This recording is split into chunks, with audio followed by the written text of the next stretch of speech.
Baik, bismillahirrahmanirrahim. Assalamualaikum warahmatullahi wabarakatuh. Alhamdulillahirabbil alamin. Assalatu wassalamu ala asrofil anbiya'i wal mursalin wa ala alihi washabihi ajmain. Amma ba'd.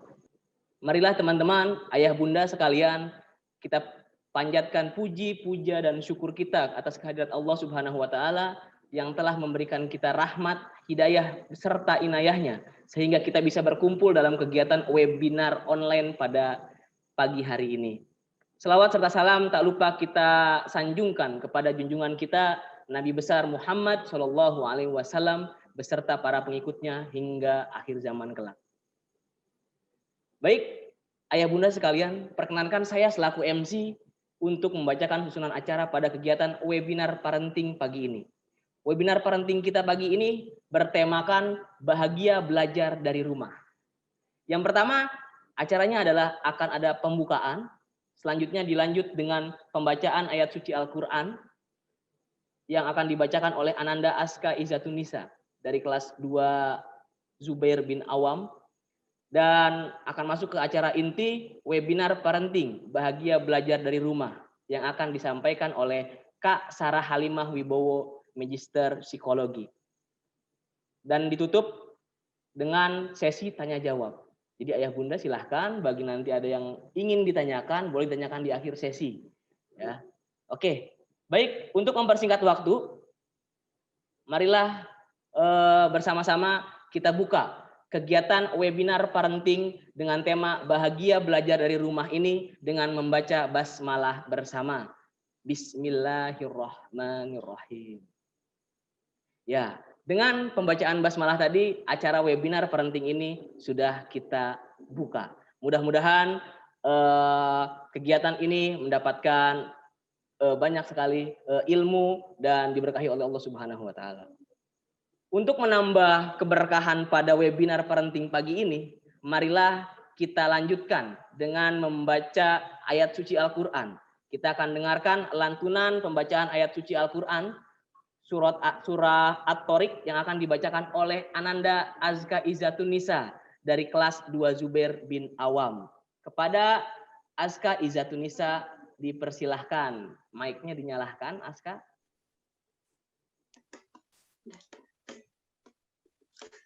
Assalamualaikum warahmatullahi wabarakatuh. Waalaikumsalam warahmatullahi. A'udzubillahi minasyaitonir rajim. Bismillahirrahmanirrahim. Was-samaa'i tariq. Wa ma adraka mat-tariq. An-najmus saqib. Ya kullu nafsin ma 'alaiha hafiz. Falyanzuril insanu mimma khuliqa. Khuliqa min ma'in dafiq. Yakhruju min baini sulbi tarab. Innahu ala raj'ihi laqadir. Yauma tubalas sarair. Kama lahu min quwwatin wala nasir. Was-samaa'i dzatir raj'i wal ardi dzatis sada'. Innahu laqawlun wa ma huwa bil innahum yakiduna kaida wa akidu kaida famahilil kafirina amhilhum ruwaida.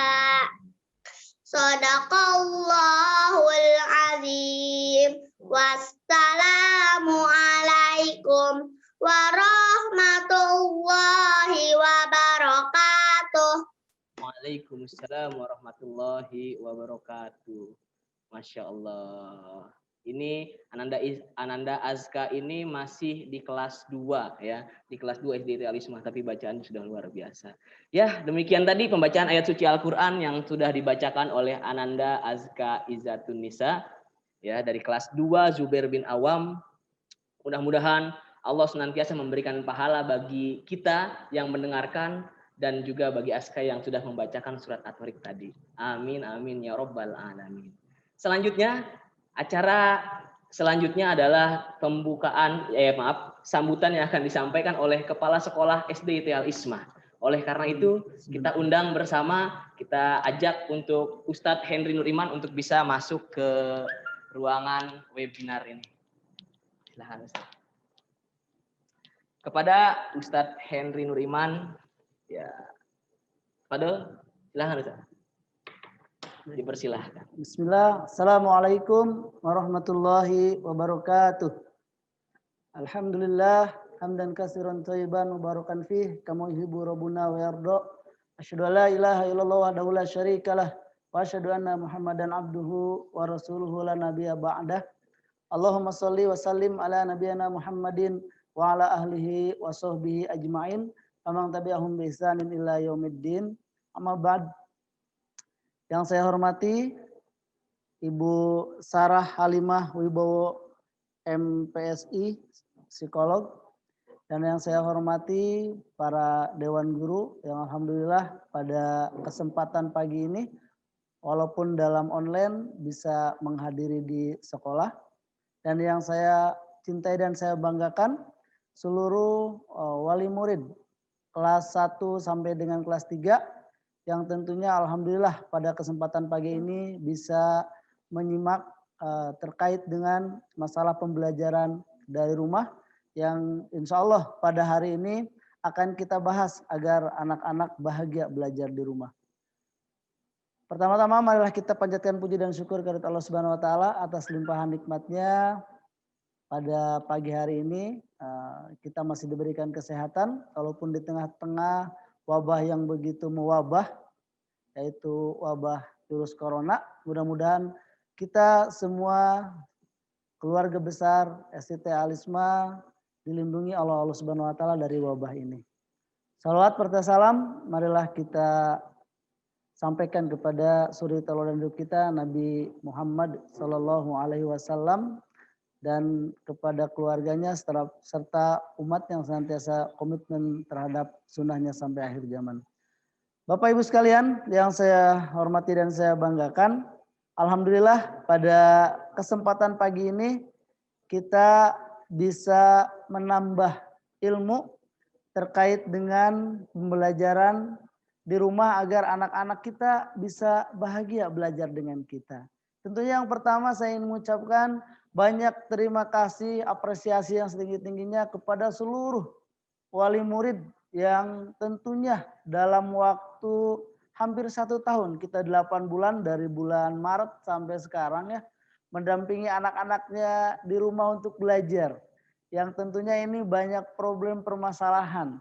Tidak semua orang tua bisa mendampingi, tidak semua orang tua bisa untuk menemani anak-anaknya belajar di rumah. Oleh karenanya ayah bunda kami juga mohon maaf karena dalam pembelajaran online ini tidak semaksimal ketika kita belajar tatap muka di sekolah tentunya. Nah pada saat ini mungkin kita carikan solusi ya. Oleh karenanya saya mengundang seluruh wali santri dari kelas 1 sampai kelas 6 dalam acara kegiatan parenting ini dengan mengambil tema bahagia belajar dari rumah untuk anak-anak kita. Jadi tidak ada lagi ketika ayah bunda mendampingi anaknya nanti sambil marah-marah, sambil dan lain sebagainya ya.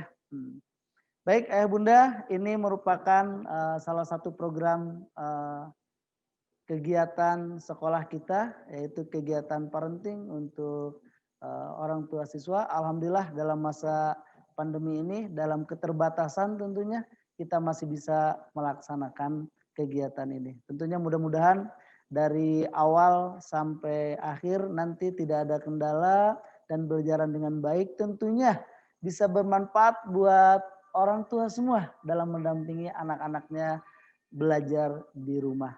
Tentunya kita berdoa sama Allah Subhanahu wa taala mudah-mudahan wabah pandemi ini bisa selesai, bisa kita terhindar ya, tidak lama lagi kita bisa bertatap muka di sekolah karena saya yakin anak-anak semua sudah kangen untuk di sekolah, untuk belajar tatap muka di sekolah, bertemu dengan teman-temannya. Baik ayah bunda sekalian, ini saya tidak panjang lebar karena alhamdulillah pembicara kita sudah hadir. Saya perkenalkan beliau namanya adalah Sarah Halimah Wibowo MPS Psikolog. Beliau adalah alumni dari sekolah kita angkatan pertama. Sekarang alhamdulillah beliau sudah bisa mengisi di Al Ismah ya. Mudah-mudahan tentunya nanti ayah bunda bisa mendapatkan solusi ya, dalam mendampingi anaknya belajar dari rumah. Tapi itu saja ayah bunda. Silahkan disimak, nanti lebih banyak ke dialog tentunya, problematika di rumah seperti apa ya bunda siapkan untuk pertanyaan. Karena materi hanya mungkin 1 jam atau 45 menit, nanti lebih banyak di pertanyaan. Saya khususkan ini untuk kelas 1 dan kelas 3 karena terbatas. Insya Allah pekan depan bisa untuk mengikuti dari kelas 4 sampai kelas 6. Terima kasih, lebih kurangnya saya mohon maaf. Bila tukadaya, assalamualaikum warahmatullahi wabarakatuh. Waalaikumsalam warahmatullahi wabarakatuh. Baik, itulah tadi sambutan yang disampaikan oleh Ustadz Henry Nuriman. Terima kasih banyak Ustadz Henry. Mudah-mudahan bisa berkah ya. Boleh. Selanjutnya, ayah bunda, ini adalah acara inti dari kegiatan webinar parenting kita pada pagi hari ini dengan tema bahagia belajar dari rumah. Kita sambut, silakan Kak Sarah. Ya, Sarah Halimah Wibowo. Ya, Kak Sarah. Ini pasang dulu kali Kak Sarah. Tipsnya biar enak di. Ya. Cek. Baik. Kita kenalannya lebih lanjut nanti langsung saja Kak Sarah sendiri. Sebentar, Kak Sarah saya siapkan dulu materinya.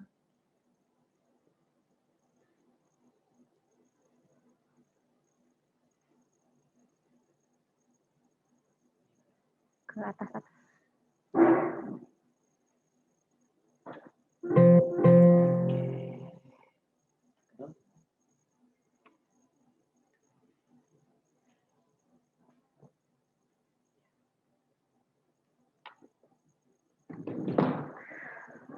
Bisa dimulai? Ya, silakan Kak Sarah. Oke, bismillahirrahmanirrahim. Assalamualaikum warahmatullahi wabarakatuh. Selamat pagi ayah dan ibu dan juga guru-guru dari SDIT Al Ismah. Perkenalkan, saya Sarah Halimah, seorang psikolog klinis anak. Saya juga dulu adalah alumni dari SDIT Al Ismah.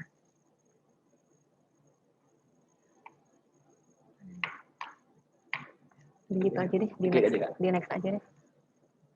Oke, berikut adalah profil sekilas tentang diri saya.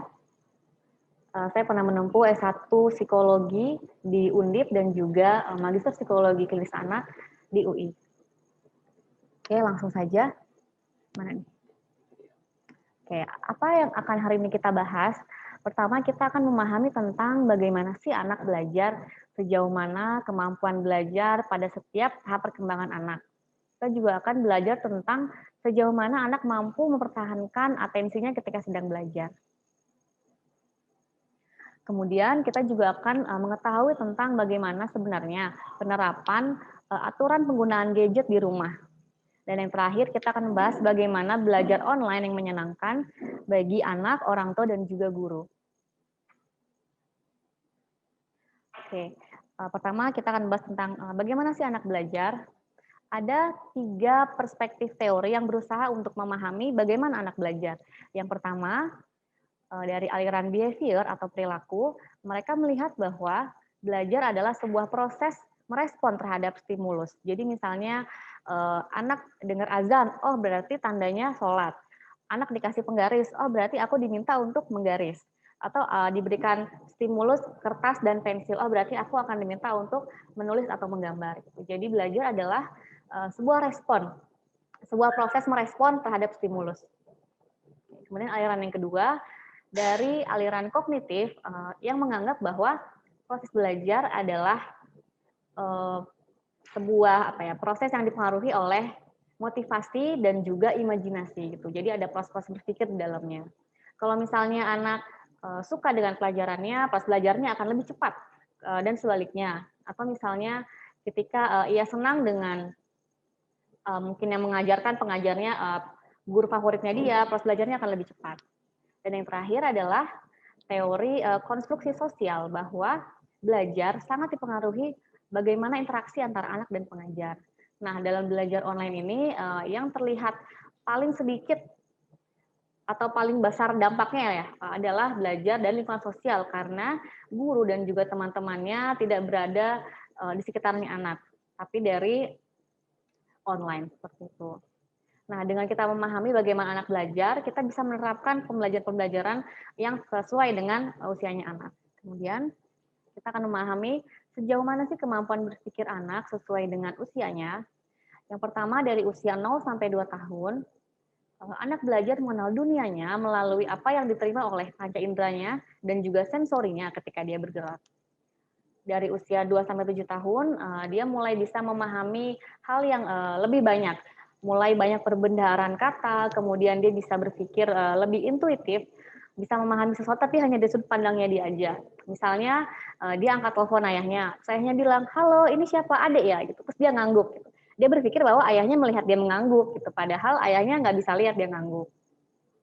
Kemudian dari 7 sampai 11 tahun anak berada pada tahap operasional konkret, yaitu mereka sudah mulai bisa mengklasifikasikan, kemudian memahami tentang akibat dari sesuatu dan juga mulai mampu mengkalkulasi angka.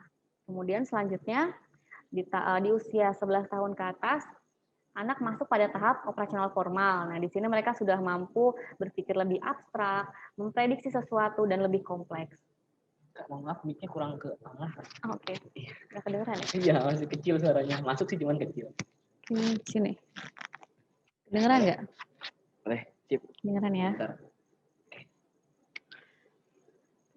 Kemudian kita akan memahami bagaimana tahapan anak dalam belajar sesuatu. Ketika anak belajar, pastikan yang pertama adalah anak menyerap informasi. Dia mampu mengingat hal-hal baru yang kita kenalkan kepada dia. Misalnya dia lagi belajar suhu gitu. Ada benda yang panas tuh seperti ini. Ada benda yang dingin seperti ini. Kemudian dia mampu memahami bahwa panas itu rasanya seperti apa, dingin itu rasanya seperti apa, contohnya benda-benda yang panas seperti apa. Nah, kemudian mampu menerapkan sesuai prosedur, misalnya dia diminta untuk memanaskan air atau membekukan air. Nah, kemudian menganalisis atau memecah informasi dan juga menentukan hubungan. Kemudian mengevaluasi dan juga yang terakhir menciptakan. Nah, ini akan berguna ketika guru atau orang tua mau memberikan tugas atau latihan kepada anak. Jadi kalau misalnya kita mau ngasih tahu misalnya mau ngasih tugas menganalisis sesuatu gitu, pastikan dia sudah mengingat dan memahami konsepnya gitu. Sebelum kita memberikan tugas untuk menganalisis atau menerapkan. Oke, next. Nah, berapa lama sih anak mampu memusatkan perhatiannya mereka?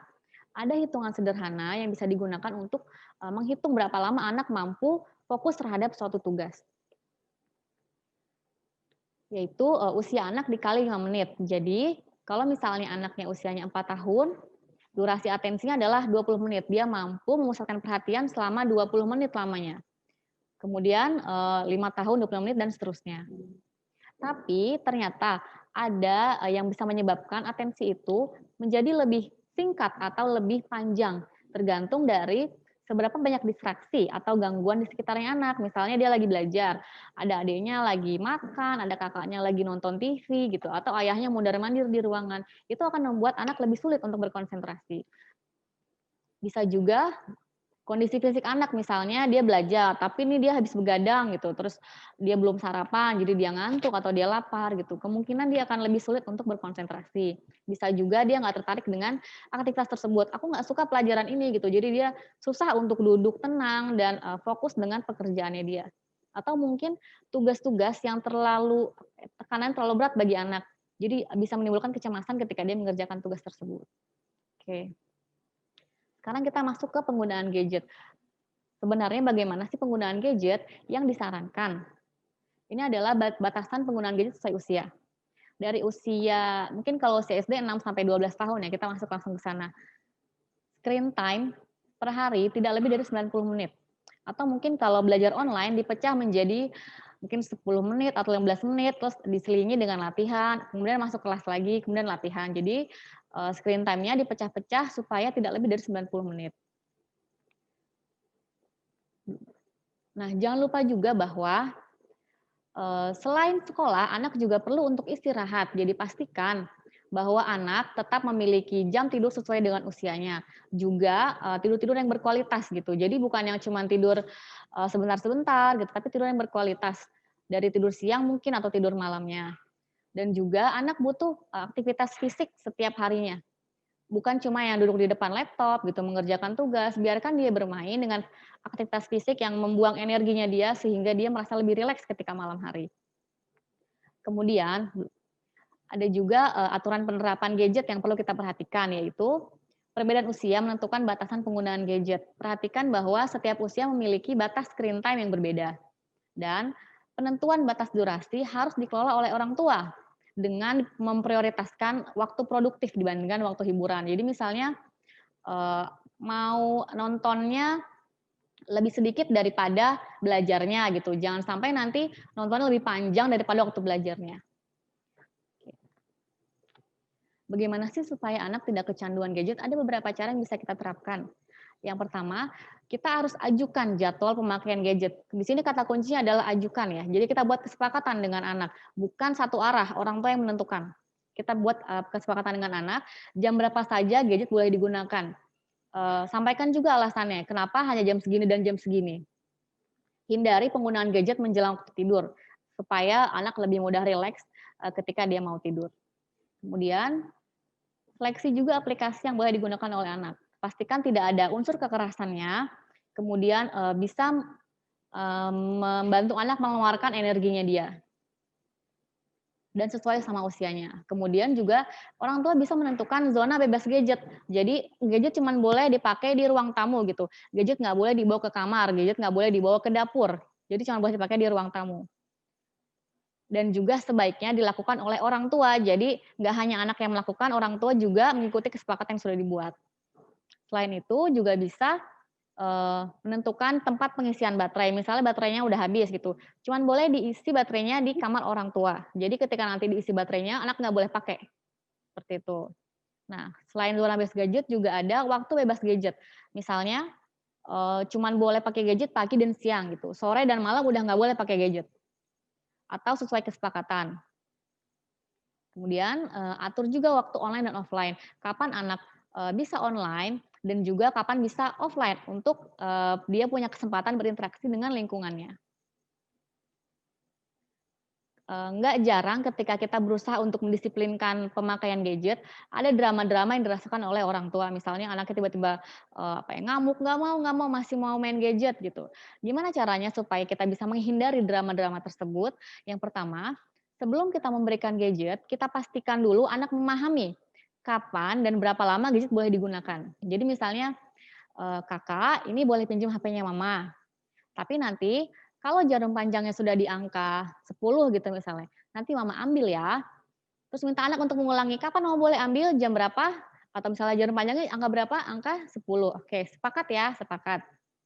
Kemudian sebelum waktunya habis, orang tua ingatkan anak beberapa menit sebelumnya. Jadi jangan tiba-tiba langsung diambil, ingetin dulu, Kak coba lihat Kak, jarum panjangnya udah di angka berapa, bentar lagi berarti mainnya ya, gitu.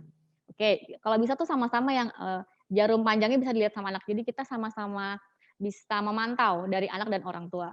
Dan yang terakhir, kalau misalnya kita udah feeling nih kayaknya bakal ngamuk nih, kita persiapkan pengalihan supaya ngamuk-ngamuknya itu bisa mereda. Kayak misalnya, coba-coba sekarang ceritain, tadi main apa sih? Mama diajarin dong cara mainnya nanti gitu. Atau tadi dengerin apa sih? Coba ceritain sekarang apa yang tadi ditonton gitu. Jadi kita udah persiapkan pengalihan dari drama-drama gadget tersebut.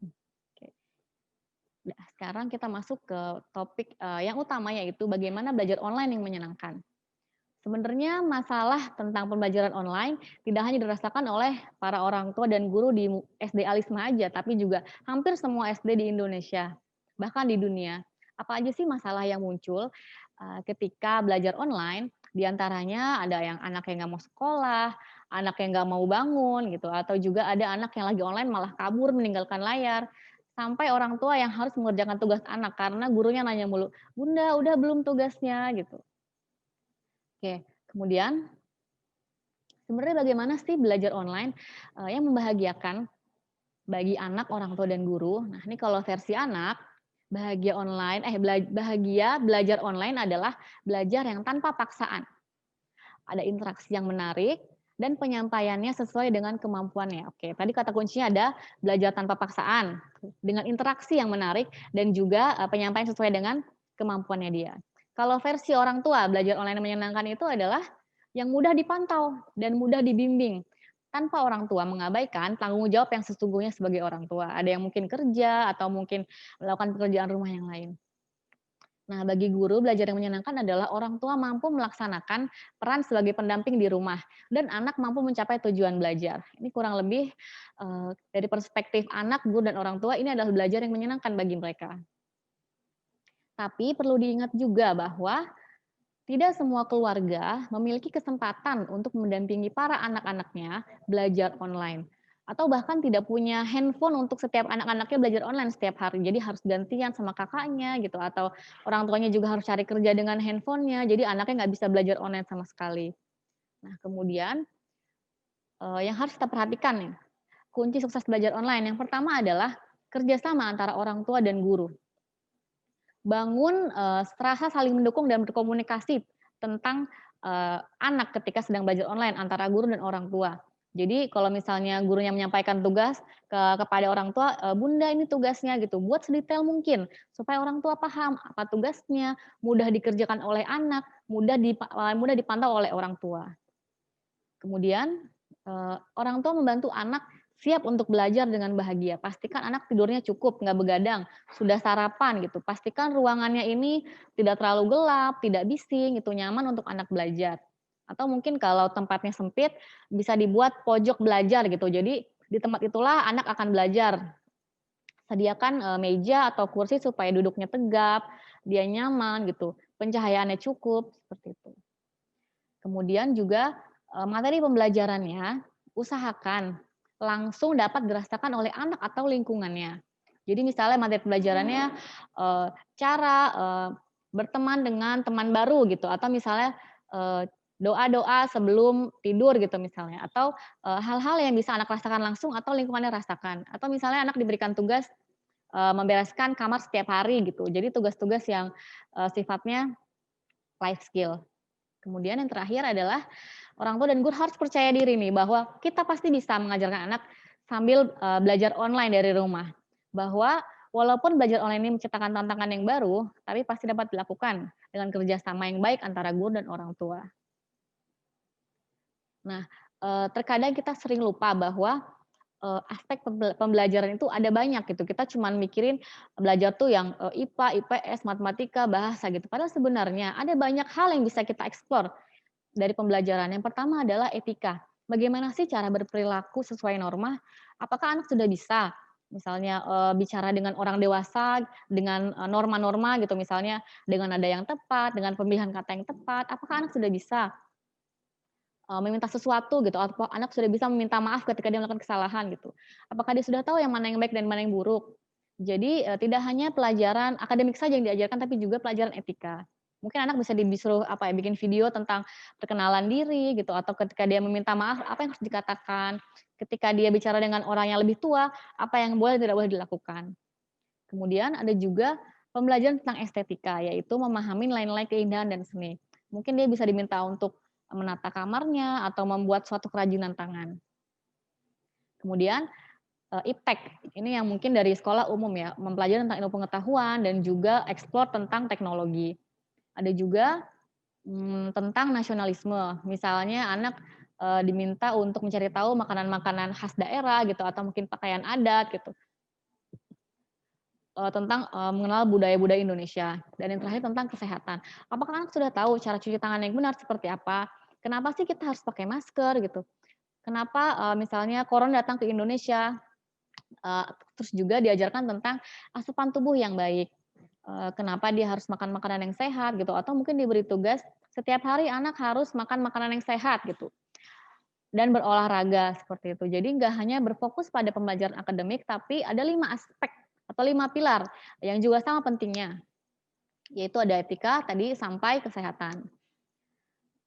Nah, kemudian belajar yang seperti apa nih yang bisa diterapkan di rumah? Pastikan kurikulumnya, next.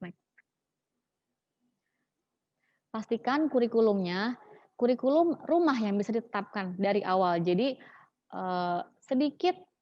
sedikit melelahkan bagi orang tua kalau misalnya harus memindahkan kurikulum sekolah yang begitu asing bagi orang tua ke rumah gitu.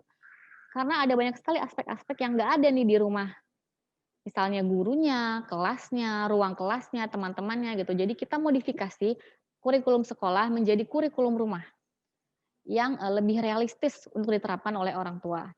Kemudian belajar yang mudah ditemui materinya, misalnya belajar tentang kapan matahari terbit, apa terjadi perubahan-perubahan ketika matahari terbit misalnya, atau mungkin belajar tentang suhu gitu tadi. Jadi atau misalnya belajar tentang hujan atau petir seperti itu. Jadi apa yang bisa dia lihat secara langsung dan bisa dia temui di kesehariannya. Tugasnya bisa berupa life skill, misalnya mungkin memasak makanan sederhana atau mungkin membereskan pakaiannya sendiri, membereskan bukunya sendiri gitu. Jadi tugas-tugas yang sifatnya tugas rumah tangga seperti itu. Dan yang terakhir, utamakan tugasnya atau belajarnya ini adalah mengutamakan kebahagiaan anak.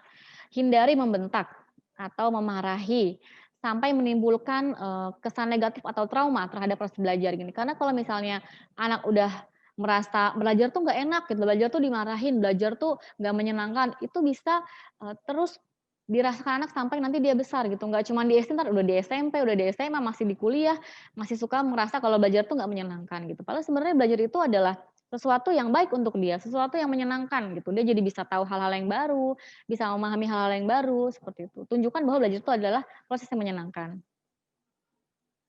Bagaimana cara memudahkan anak ketika mempelajari sesuatu. Nah, misalnya kita mau ngajarin sesuatu ke anak. Pertama kita harus dapatkan perhatiannya anak dulu. Ketika anak memperhatikan apa yang kita sampaikan, dia akan lebih mudah menyerap informasinya. Gimana caranya? Kita gunakan media-media yang menarik, misalnya suara, warna-warna gitu, atau gambar, atau animasi sampai video. Kemudian di awal jelaskan tujuannya. Nanti kalau misalnya kamu udah bisa nih Kak, kamu bisa gini gitu. Jelaskan tujuannya di awal gitu. Tujuan jangka pendek kalau bisa, jadi anak bisa langsung merasakan apa manfaatnya. Kemudian sebelum kita mulai materinya, kita juga merangsang pengetahuan sebelumnya. Jadi ini ada hubungannya sama materi sebelumnya. Kan kemarin kita belajar ini, nah sekarang kita belajar ini gitu. Mungkin kemarin kita belajar naruh bibit-bibit tumbuhan, sekarang kita mau belajar memupuk ya Kak gitu. Kita misalnya lagi belajar berkebun, ada tahap-tahapnya gitu. Oke, kemudian selanjutnya apa tuh? Usahakan bahwa tugas-tugasnya ini berfokus pada aktivitas, jadi bukan yang cuma ceramah, teori gitu, tapi juga ada prakteknya. Jadi anak lebih mampu untuk memahami sesuatu dengan mempraktekkannya secara langsung. Kemudian memberikan feedback. Jangan berfokus pada hasil, tapi fokus pada proses gitu. Jadi misalnya, Kakak tadi sudah mau mencoba ya gitu, mama bangga gitu. Bukan Kakak tadi belum berhasil ya, tapi ntar besok coba lagi nggak apa-apa gitu. Tapi fokus pada prosesnya bahwa dia sudah mau mencoba dan orang tuanya bangga karena dia mau mencoba. Dan jangan pernah membandingkan anak. Jadi tadi temennya bisa gitu, kamu juga bisa dong gitu. Itu bisa memicu rasa rendah diri kepada anak. Kemudian juga pertama kita harus berikan tugas yang lebih mudah dulu supaya anak lebih percaya diri untuk mengerjakan tugas. Nanti kita akan tingkatkan kesulitan tugasnya secara bertahap. Dan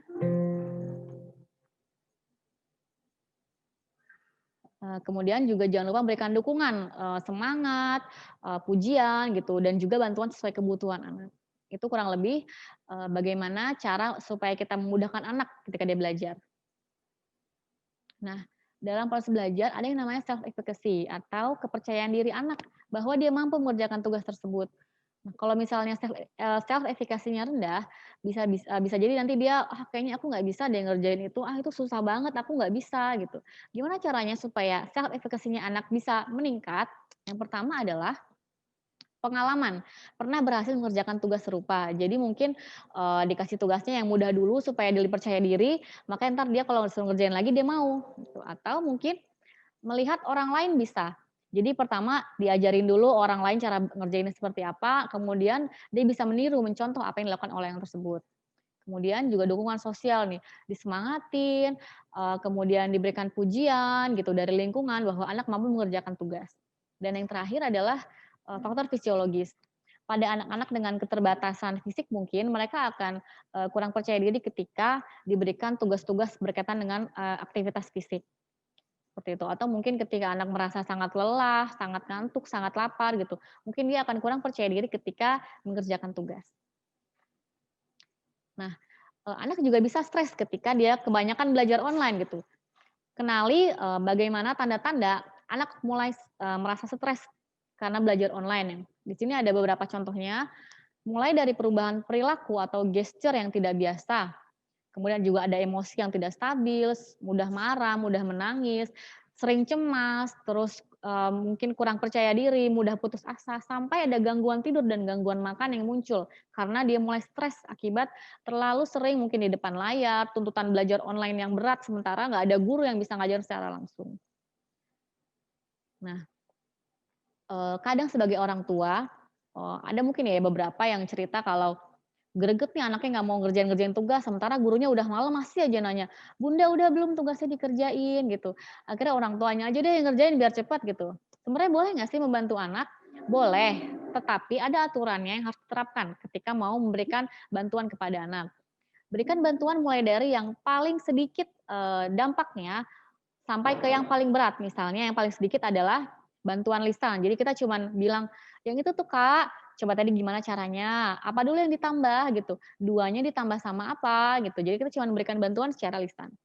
Nah, kalau misal anak belum ngerti juga, kita mulai berikan bantuan secara gesture. Kita tunjuk yang mana sih angkanya, yang mana sih mungkin, tabelnya, yang mana bangun ruangnya gitu. Atau kita mengangguk sama menggeleng sebagai tanda, apakah dia salah atau dia benar. Bantuan yang ketiga, kita berikan contoh secara langsung. Kalau misalnya dia masih nggak ngerti-ngerti, udah ditunjuk, udah dikasih tahu gitu. Secara lisan nggak ngerti juga, kita contohkan cara mengerjakannya. Misalnya, yang nomor satu, mama yang kerjain ya, kakak perhatikan cara mengerjakannya. Nanti kakak kerjain yang nomor dua sampai selanjutnya gitu. Supaya anak bisa meniru bagaimana orang tua mengerjakan. Kalau sampai anak belum paham juga, bisa dibantu secara fisik. Jadi, mengarahkan tangan anak atau memandu secara langsung misalnya dia biasanya sini kalau belum bisa menulis atau belum bisa, menggaris gitu, orang tua akan membantu untuk menuliskan kata-katanya atau menggariskan supaya, anak lebih mudah gitu. Kalau misalnya nanti sudah dilakukan bantuannya, usahakan untuk mengurangi secara bertahap. Jadi, habis bantu secara fisik, dikurangi entar jadi memberikan contoh secara langsung, atau memberikan gesture, atau hanya lisan saja gitu. Sampai nanti anak mampu mengerjakan tugasnya tanpa bantuan sama sekali. Bagaimana sih supaya anak semangat belajar online? Ada beberapa cara yang bisa dicoba oleh orang tua. Yang pertama adalah ciptakan semangat belajar anak. Bisa, kita kasih hal-hal yang dia suka sebagai teman belajar, misalnya anaknya suka minum susu coklat gitu, "Nih Kak, sambil belajar sambil minum susu coklat," gitu. Atau mungkin dia punya gelas kesukaannya dia, pakai gelas kesukaannya dia, pakai meja favoritnya dia, di sudut ruang, kesukaannya dia gitu, atau mungkin pakai kursi kesukaannya dia, atau pakai baju yang dia suka. Jadi hal-hal yang dia suka membuat dia lebih semangat untuk belajar. Kemudian yang kedua adalah siapkan tempat yang nyaman untuk anak. Pastikan, tempat duduknya itu mampu menyanggap punggungnya dengan baik, tidak membuat dia pegel, kemudian juga cahayanya cukup, suhunya cukup sejuk, dan, kalau misalnya terpaksa untuk belajar di kamar, hindari untuk belajar di atas kasur. Karena kalau belajar di atas kasur itu, lebih sulit untuk melawan rasa ngantuk dan rasa malas untuk belajar. Kemudian yang ketiga adalah buat kesepakatan, antara anak dan orang tua, kapan anak boleh istirahat. Buat selingan, jadi misalnya, jam sekolahnya ada istirahatnya nih jam 9 sampai jam setengah 10 gitu. Buat kesepakatan, anak nanti boleh ngapain ketika istirahat, apa yang nggak boleh gitu. Dan usahakan ketika anak punya waktu istirahat untuk sekolah, dia harus keluar ruangan, menyegarkan apa ya, pikiran, meregangkan tubuhnya, mungkin boleh minum minuman yang dia suka, seperti itu. Jadi dia lebih fresh ketika kembali ke kelas yang selanjutnya. Kemudian juga siapkan amunisi untuk anak nih, kita persiapkan bekal atau camilan yang dia suka gitu. Kemudian juga kita berikan alas duduk yang nyaman atau mungkin headset-nya kurang nyaman, terlalu besar untuk dia, kita usahakan berikan yang pas untuk ukuran kepalanya. Kemudian, menyapa teman dan guru, ini kalau misalnya lagi nggak sekolah, lagi di luar jam sekolah misalnya, orang tua ngajak, "Ayo kita, tanya kabar teman kamu yuk, si ini loh yang sering main sama kamu dulu waktu di sekolah gitu, kabarnya gimana ya?" Mungkin video call sama temennya gitu. Jadi anak tetap merasa dekat dengan teman-temannya dan merasa, apa ya, masih merasa bertemu dengan teman-temannya walaupun, terhalang dengan corona ini. Kemudian, yang terakhir adalah matikan semua perangkat gadget online-nya, tutup, laptopnya supaya anak bisa kembali berinteraksi dan beraktivitas secara offline gitu dengan teman-temannya, dengan adik dan kakaknya, dengan orang-orang di rumahnya. Jadi dia nggak terlalu apa ya, mumet setelah belajar semua ditutup, supaya dia punya waktu istirahat. Ini ada, rekomendasi mungkin yang bisa diterapkan sama orang tua, kalau misalnya mau membuat jadwal untuk anak gitu. Pastikan jadwal ini adalah kesepakatan antara orang tua dan anak. Jadi misalnya jam 6 nih kita persiapan sekolah, bisa sarapan, bisa senam-senam kecil atau persiapkan seragam gitu. Nanti jam 7 belajar gitu. Kemudian jam 10 waktu bebas, jam 10.15 masuk lagi belajar gitu. Kemudian, berikan anak juga waktu bermain gitu, karena mereka berhak untuk bermain. Kapan punya waktu bebas, berapa lama boleh bermain, seperti itu. Dan ajukan konsekuensi. Jadi misalnya, anak kesiangan bangunnya, harusnya belajar jam 7, dia bangunnya setengah 8 gitu.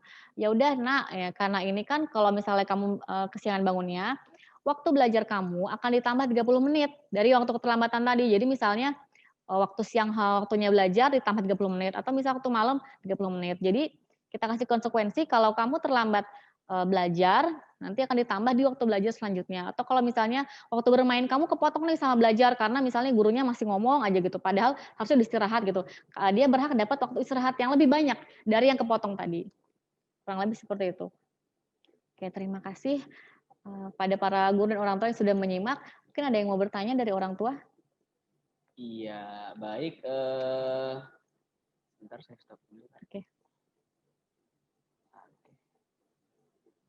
Ya, silahkan kembali sesi pemaparan materi oleh Kak Sarah sudah selesai. Selanjutnya kita masuk ke acara berikutnya yaitu sesi tanya jawab. Silahkan kepada ayah bunda ataupun teman-teman guru yang hadir di Zoom meeting pada kali ini, webinar parenting pada kali ini. Jika ada yang mau ditanyakan, boleh diangkat tangannya melalui aplikasi Zoom meeting ini. Nanti akan coba kita nyalakan videonya supaya bisa langsung bertanya ke Kak Sarah selaku pembicara pada pagi hari ini. Silahkan. Yang mau bertanya.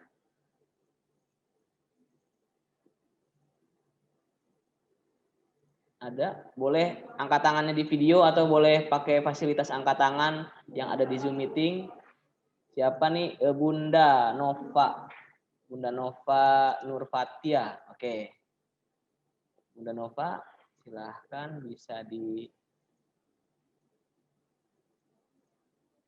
unmute, Bunda. Ya. Assalamualaikum. Waalaikumsalam. Ya, ini ada yang mau saya tanyakan nih. Kebetulan anak saya baru masuk di Alisma, baru kelas 1. Lalu dari waktu dari mulai TK selalu saya konsultasi sama gurunya bagaimana membuat anak saya itu untuk fokus, karena jujur saja selama ini ngerjain tugas pun nulis aja sampai jungkir balik di kursi, naik kursi gitu loh. Jadi gimana cara membuat anak tuh harus lebih fokus lagi untuk belajar gitu. Terima kasih. Ya, sama-sama. Ya, assalamualaikum warahmatullahi wabarakatuh. Silahkan Kak Sarah. Oke, pada anak-anak yang baru mulai bersekolah mungkin akan terasa sulit untuk duduk lebih lama di kursinya ya. bisa kita bantu dengan kita berikan anak tugas-tugas yang sederhana atau yang dia sukai, tapi ngerjainnya di atas duduk di kursi sama meja. Jadi dia terbiasa mengerjakan sesuatu di kursi dan meja. Bisa dengan misalnya dia lagi suka mewarnai gitu, mewarnai yang apa yang dia suka, atau misalnya makan atau nonton gitu. Jadi kita biasakan dia dulu duduk di atas meja, duduk di atas kursi dan meja, supaya dia lebih terbiasa untuk dengan apa ya, situasi seperti itu. Tapi nggak usah ngerjain yang susah-susah dulu, misalnya disuruh nulis atau disuruh belajar gitu. Biarkan dia mengerjakan hal-hal yang disukai dulu. Nanti kalau misalnya sudah mulai lama nih, misalnya dia udah mulai tahan di kursi 10 menit, 20 menit, 30 menit, baru kita kasih pelan-pelan tugas-tugas yang ngerjain di atas kursi dan meja gitu. Jadi ntar dia lebih mudah untuk fokus dan diam lebih lama di atas yang ngerjain atas meja seperti itu. Jadi kita mulai dari aktivitas yang dia suka dulu. Pelan-pelan, sebentar-sebentar nggak apa-apa, yang penting nanti ada progres, ntar misalnya 5 menit, 10 menit, 15 menit gitu. Dan hargai setiap proses anak. Kakak pintar tadi ya, mau duduknya lebih lama gitu. Atau misalnya nanti orang tua bisa ngasih tugas, apa sih mungkin Lego ya, Legonya di atas meja gitu, ntar disusun-susun Lego seperti itu. Oke, baik. Seperti itu ya. Sudah Bunda menjawab? Nova ya. Mudah-mudahan sudah terjawab ya Bunda. Jadi Sudah. sekaligus ya Bun. Harus Insya Allah sudah. masalah ya. Iya. Karena masih baru kelas 1 ya, mungkin akan lebih susah. Oke, baik. Seperti itu ya. Silakan teman-teman, Ayah Bunda, jika ada yang masih ingin ditanyakan, boleh diangkat tangannya. Saya akan lihat di layar. Jika ada yang ingin bertanya, Ayah Haki dari Satu Abu Bakar. Oke, silakan Ayah. Assalamualaikum warahmatullahi wabarakatuh. Waalaikumsalam. Ini pembelajaran yang paling agak sedikit berat ini terutama yang baru sekolah Haki di kelas 1 ini adalah belajar berbahasa Arab dan berbahasa Inggris ini. Salah satunya pembelajaran yang online ini. Jadi kalau seperti tahsin atau baca umi itu ada nangkap, istilahnya cepat hafal. Cuman kalau yang pembelajaran online untuk berbahasa Arab, untuk berbahasa Inggris ini agak sedikit belum pas. Udah langsung conversation, udah langsung ini. Nah, mungkin bagaimana caranya mungkin mendidik di online ini supaya kedua mata pelajaran ini bisa terserap anak-anak yang baru sekolah. Itu aja dari saya. Terima kasih. Assalamualaikum warahmatullahi wabarakatuh. Waalaikumsalam.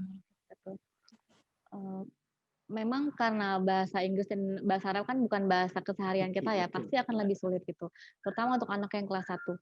Pertama kita bisa pastikan dulu anak bisa menguasai banyak kosakata dari bahasa Inggris dan juga bahasa Arab. Kita bisa label barang-barang di rumah, misalnya door gitu, di pintu kita tulis door dan bawahnya ada tulisan bahasa Arabnya, babun. Door apa sih? Bahasa Arab pintu. Guru bahasa Arab. Oh, babun, bener ya babun. Babun. Door, babun gitu. Jadi setiap barang-barang di rumah kita berikan label bahasa Arab dan bahasa Inggrisnya. Nanti ketika misalnya anak mau ngambil gelas gitu, baca deh apa nih. Jadi dia lihat dulu susunan katanya. Dia hafal katanya dulu baru dia bisa masuk conversation gitu. Apa nih bacanya glass gitu misalnya. Glass tuh apa bahasa Arabnya gitu. Atau misalnya dia mau makan, ini nasi apa bahasa Arabnya gitu. Atau mungkin pelajaran-pelajaran atau kosakata yang relate sama kurikulum pelajarannya gitu. Jadi kuasai dulu kosakatanya baru dia bisa masuk ke conversation. Seperti yang tadi materi Kak Sarah sampaikan ya, bahwa kurikulum di sekolah diubah menjadi kurikulum rumah gitu ya Kak ya. Jadi perlahan di rumah bisa dimulai dari yang kecil-kecil gitu. Iya. Iya, terima kasih strateginya. Oke, cukup ya? Oke. Ya, cukup. Oke, ya. Terima kasih, Bun. Oke. Selanjutnya silahkan Ayah Bunda jika ada yang masih ingin ditanyakan. Oh, di sini ada Bunda Cakra. Bunda Cakra. Silahkan Bunda Cakra jika ada yang ingin ditanyakan. Bisa dinyalakan video dan mic-nya. Iya. Assalamualaikum. Waalaikumsalam warahmatullahi. Ya, saya mengalami kendala pertama dari anak. Sehari-hari bekerja dari pagi dan pulangnya hampir selalu malam hari. Jadi ketika mengajari itu larut malam, bisa jam 8 baru mulai atau jam 9 sehingga anak juga jadi sudah tidak konsentrasi belajar. Di rumah juga pendamping anak hanya kedua orang tua saya, di mana beliau sudah ada sepuh sehingga untuk buka video Zoom juga. Nah, sekarang ini seperti udah mengalihkan dengan pembelajaran via Zoom.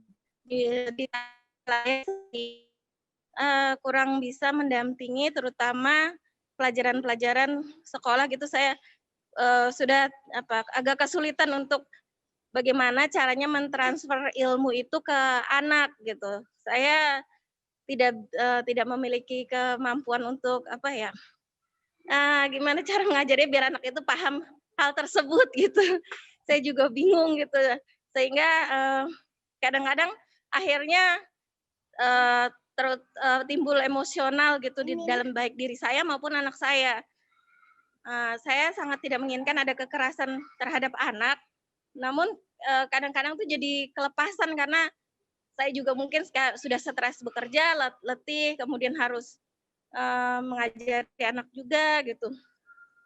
Suami saya sebenarnya membantu juga, hanya saja kadang anak itu lebih cenderung inginnya belajar dengan saya, sementara saya juga udah overload ditambah pekerjaan kantor, kemudian saya juga punya 4 anak yang 2 masih bayi, jadinya saya saya sendiri mengalami stres. Jujur saya sendiri merasa mengalami stres dan tertekan juga dengan kondisi seperti ini. Jadi saya mohon solusinya kira-kira harus seperti apa supaya saya juga nggak stres dan anak-anak saya juga bisa mengikuti pelajaran dengan baik. Terima kasih, itu aja. Assalamualaikum. Waalaikumsalam warahmatullahi wabarakatuh. Wah, Anaknya rumit ya, 4, Kak. yang kelas 2, yang berapa?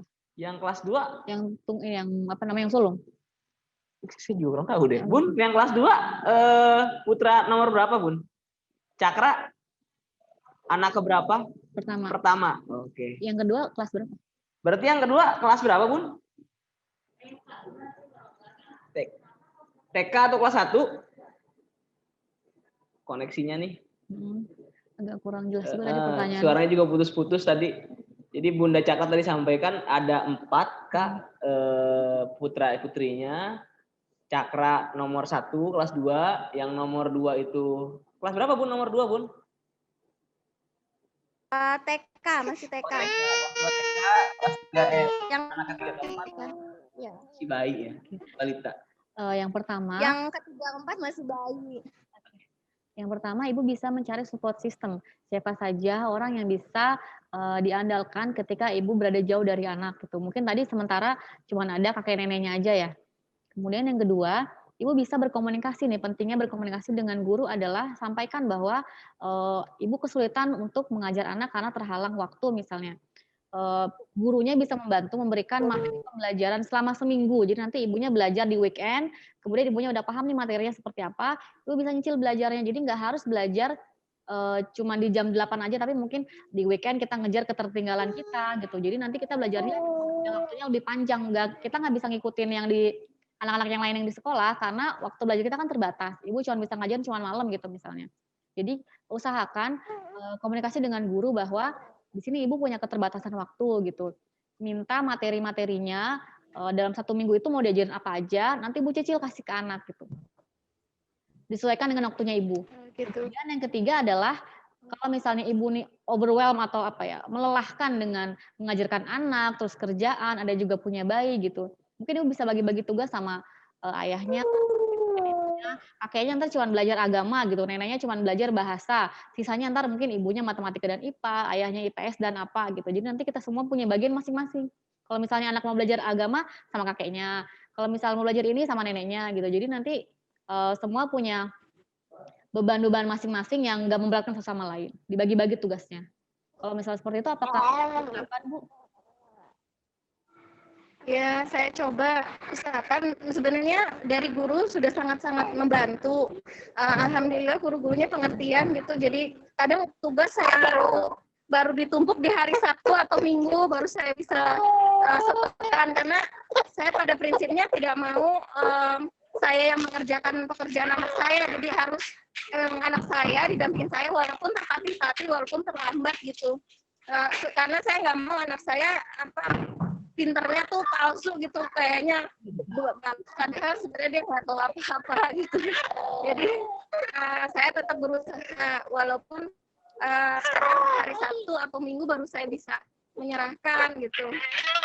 Tapi untuk porsi pembagian tugas, ada anaknya yang nggak mau gitu, maunya saya yang dampingin walaupun ayahnya tuh bersedia, kakeknya bersedia, neneknya bersedia, cuman anak-anak tuh tetap maunya sama saya aja gitu. Itu yang masih saya jadi agak susah membagi waktunya gitu. Tapi ya saya coba dengan itu tadi akan saya coba. Terima kasih.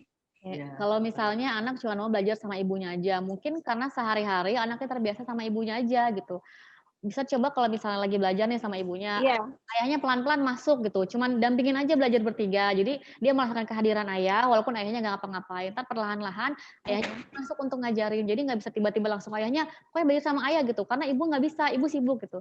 Kita perlahan-lahan masukin ayah ke proses belajarnya anak, sampai anak terbiasa, baru nanti kita tinggal nih sama ayah ya, kan kemarin ayah udah bisa ngajarin kakak, besok belajar sama ayah, karena bunda harus ngerjain yang lain. Nanti kalau belajar ini sama bunda lagi ya, gitu. Mungkin bisa dicoba pelan-pelan. Baik. Ya, Bunda. Iya, baik. Saya akan usaha metode-metode yang sudah disampaikan. Terima kasih banyak. Sama-sama Bunda. Mudah-mudahan bisa lebih baik ya. Oke. Insya Allah. Baik.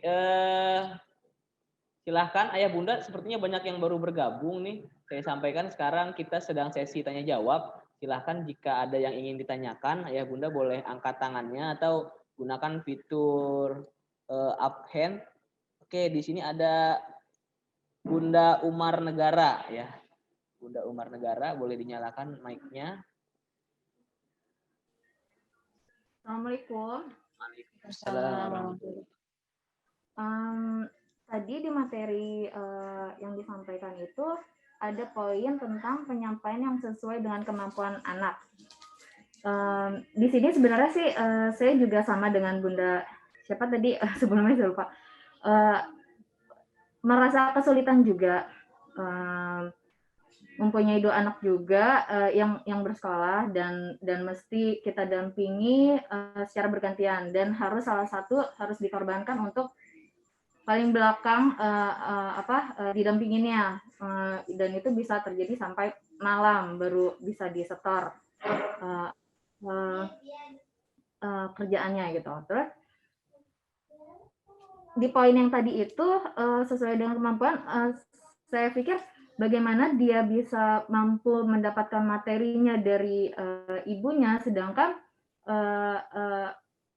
mungkin yang lebih paham itu adalah gurunya sendiri gitu loh, untuk bisa langsung menyampaikan kepada anak-anaknya dan mereka bisa interaksi langsung gitu. Jadi guru menyampaikan dan anak-anaknya bertanya dan mengerjakan yang disuruh saat itu juga. Jadi maksud saya nggak hanya yang cuman beberapa saat aja. Jadi dengan ditentukannya jam sekolah seperti sekolah biasa, tapi ini secara online, itu juga menurut saya bisa mendisiplinkan mereka seperti halnya mereka sekolah kayak biasa gitu. Jadi dia tetap bangun pagi, cuman bedanya dia bangun untuk berada di depan laptop dengan seragam lengkapnya gitu kan. Sebenarnya sih lebih ke situ supaya kita bisa bagi-bagi tugas gitu dengan anak yang lain, anak saya yang lainnya misalkan gitu. Mungkin ada yang punya anaknya 2, 3 gitu, dia bisa dampingin. Kalau misalkan tidak seperti itu, tidak yang guru memberikan materi langsungnya dan anak mendengarkan dan anak mengerjakan sesuai yang diberikan tugasnya, kita di rumah juga bisa seharian juga gitu kalau kita cuma ngedampingin anak satu ini gitu sampai dia paham, sampai dia selesai mengerjakan, kemudian ada tugas pekerjaan di rumah juga, terus mesti anak satunya juga yang dibantu juga, masih ada juga anak bayi yang mesti diurus seperti itu.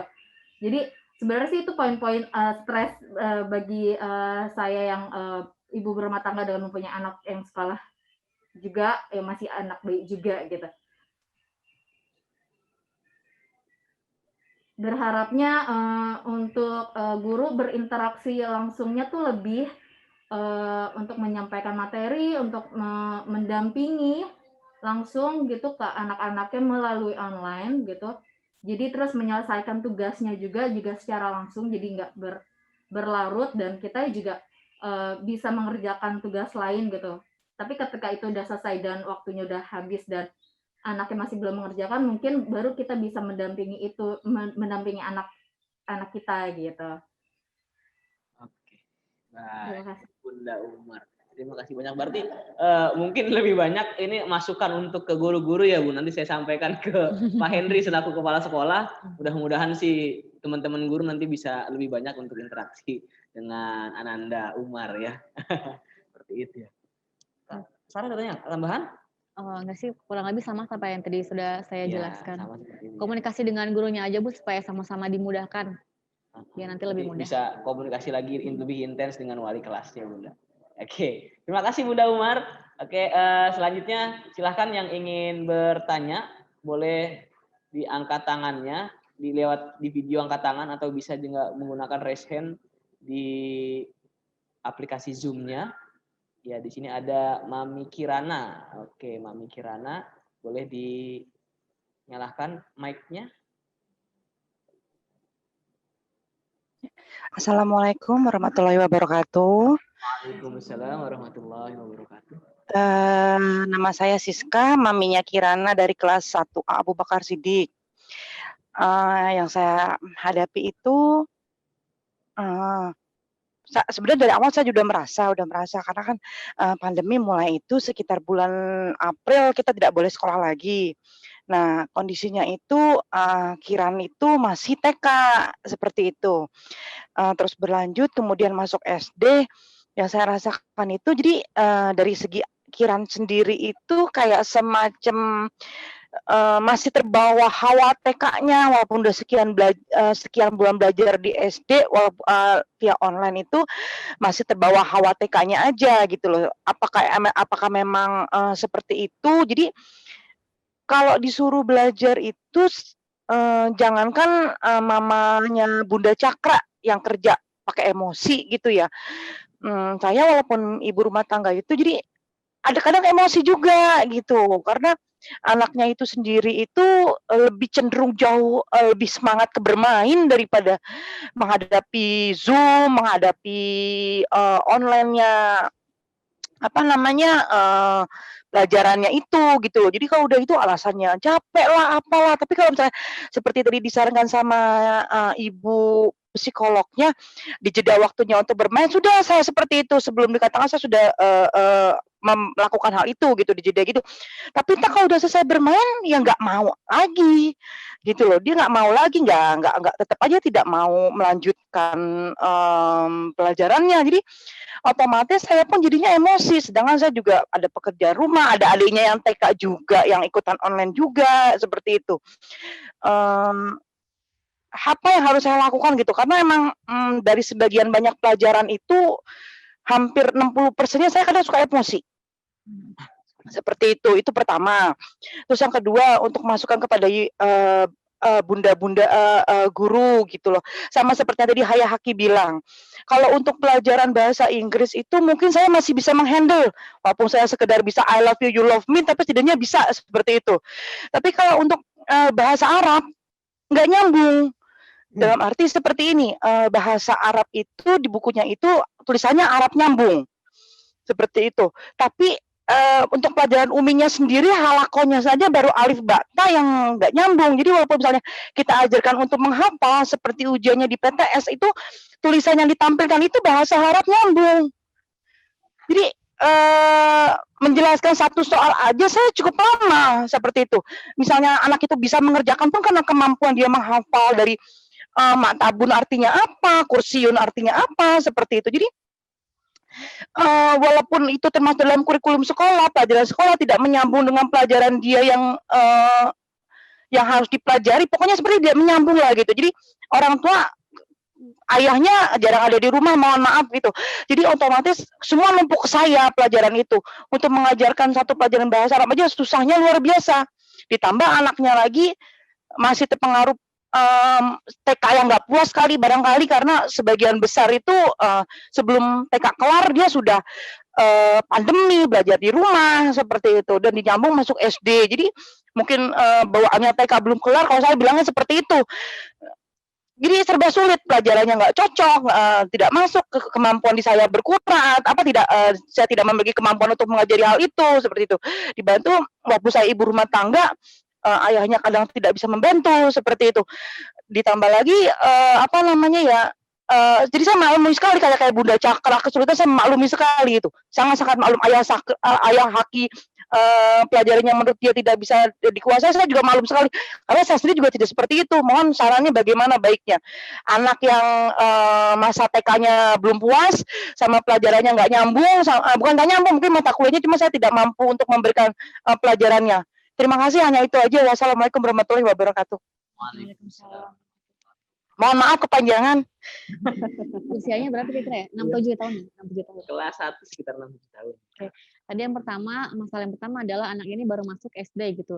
Kemudian ada perilaku-perilaku yang kayaknya masih harusnya di TK, tapi sekarang benturannya sudah SD.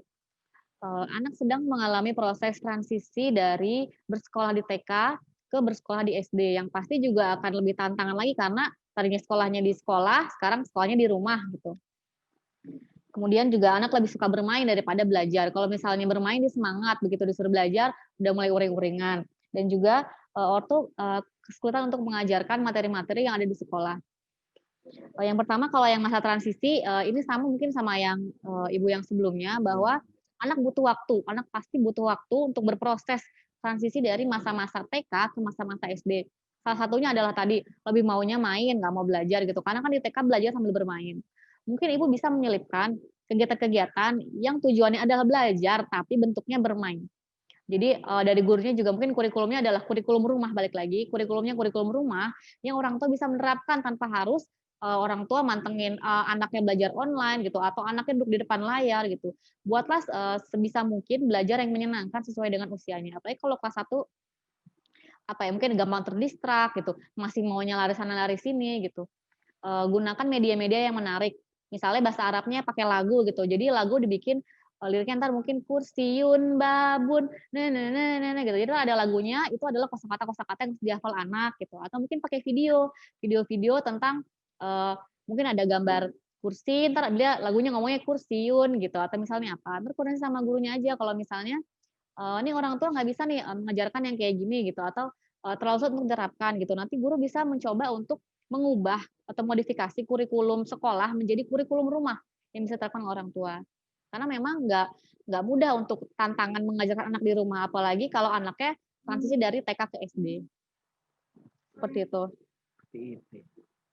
Bunda seperti itu, Bunda, kira-kira. Apakah sudah menjawab atau masih ada yang mau ditanyakan, Ibu? Mohon maaf, boleh sedikit kasih pendapat lagi boleh?